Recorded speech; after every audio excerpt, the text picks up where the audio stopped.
Wall Street Journal editorial board says Trump may have actually helped end this decades-long shadow war, not escalate it, by putting Iran's nuclear race back in a box. So, Charles, that's sort of where we come to you. You know, your thoughts on the last 48 hours and what's unfolded.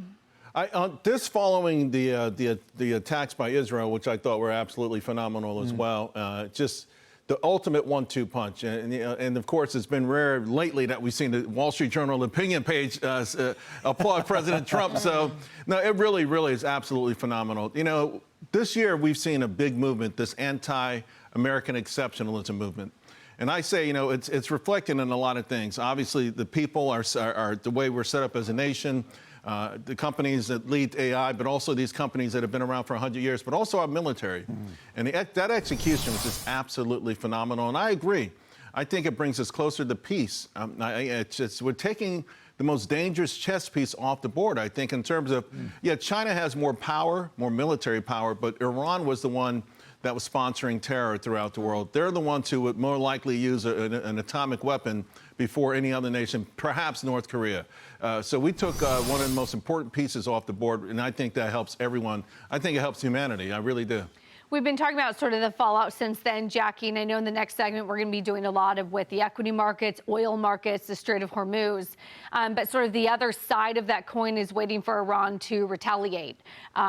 We're hearing from officials that Qatar, I guess, as you would say, thinking about closing their airspace. There's U.S. military bases there. How are you thinking about retaliation and sort of what we're now awaiting from Iran's point of view? I'm sure they're going to do something. I don't think this is just the end of it, but the question is, what are they going to do and what tools do they have in their toolbox with respect to their arsenal? I mean, the way the operation went down over the weekend, they had no control of their airspace whatsoever. They had no way of defending it, which is why we were able to do what we were able to do with such precision. You know, this is a regime that is on shaky ground, and it reminds me a little bit of what we are seeing with Xi in China, where the supreme leader wants to keep his power, but he's got to watch his P's and Q's because he's fighting on a lot of different fronts, not just with Israel, not just potentially with the United States or the neighbors in the region. He's got a small support of you know, super religious fanatics on the ground, but you've got a lot of people on the ground also that don't support this regime and don't want to see it continue in power.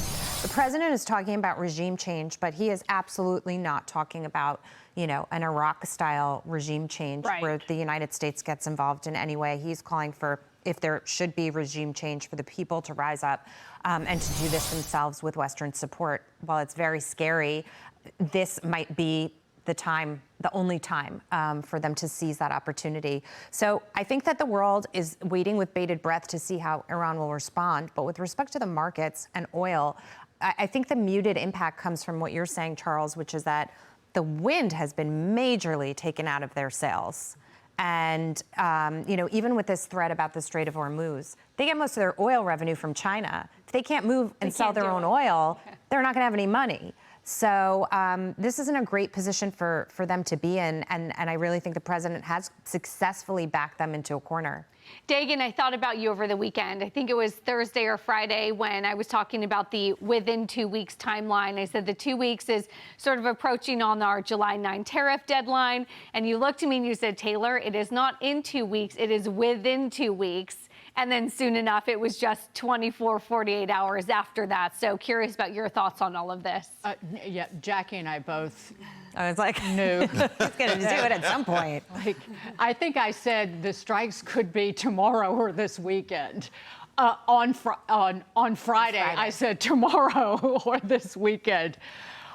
This is not kaboom, kaboom, and done. This is just the beginning of our involvement in this conflict. And let me explain, where is the enriched uranium?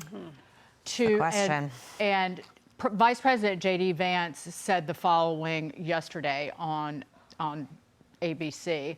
We're going to work in the coming weeks to ensure that we do something with that fuel. And that's one of the things that we're going to have conversations with the Iranians about. The program, the nuclear weapons program, has been dramatically set back. And the analysis of how badly it's been damaged is kind of all over the place. Jennifer Griffin says her sources say the nuclear program's likely been set back 1 to 2 years. I've seen up to 5 years, but that's a setback, not a elimination of this program. And then when it comes to the fuel, we're talking about 60% enriched uranium. There is roughly, it's about 880 pounds of enriched uranium. It needs to be 90% for weapons grade. But where is the uranium? Well, there is evidence from multiple sources that the uranium had been moved prior to these strikes. It was being stored at Isfahan. That there's it was stored deep inside the nuclear complex at Isfahan, and this uranium is packed into containers that are small enough to fit in the trunks of about 10 cars. So it could be, and I will note that Iran has also been building a new deep replacement for the Natanz facility, which was hit by 2 of the bunker busters in south of that city.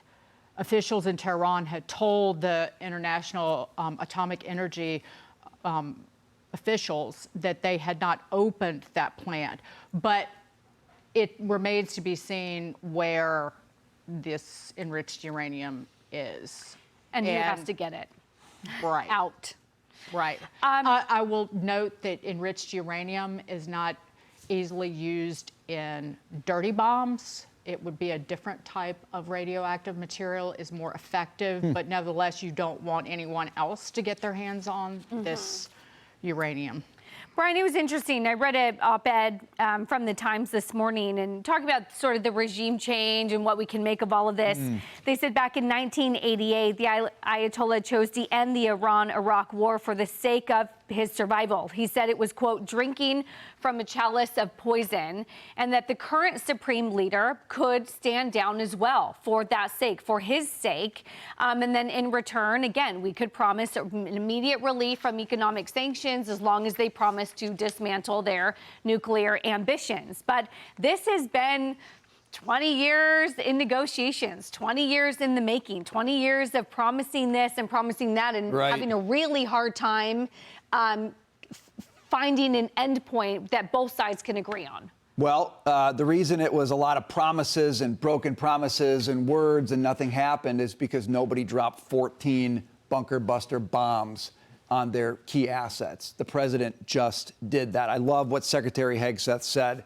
The president now speaks, these guys listen, and we back it up. That changes everything. The reason, by the way, they quit fighting Iraq in '88 is because we obliterated their Navy because they were threatening the Strait of Hormuz. That's part of what we'll talk about in this show.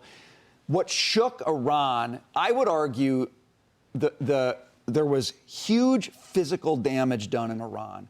But what shook the Ayatollah and the Iranian regime more than anything else was the operational excellence of what we did. They had no idea we were there. Until we dropped the bombs. They had no idea how fast we left. They had no idea about anything. And we did the biggest, you talk about kabooming, we did the biggest kabooming you could just about do. And they had no idea. So now, when they how are they going to retaliate? I don't know. But if I was them and I was thinking about retaliation, I'd think about how badly they missed the last one and how badly they'll miss the next one.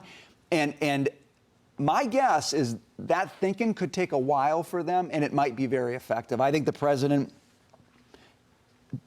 showed all of his critics on the right and the left why they have misjudged him devastatingly badly when it comes to foreign policy.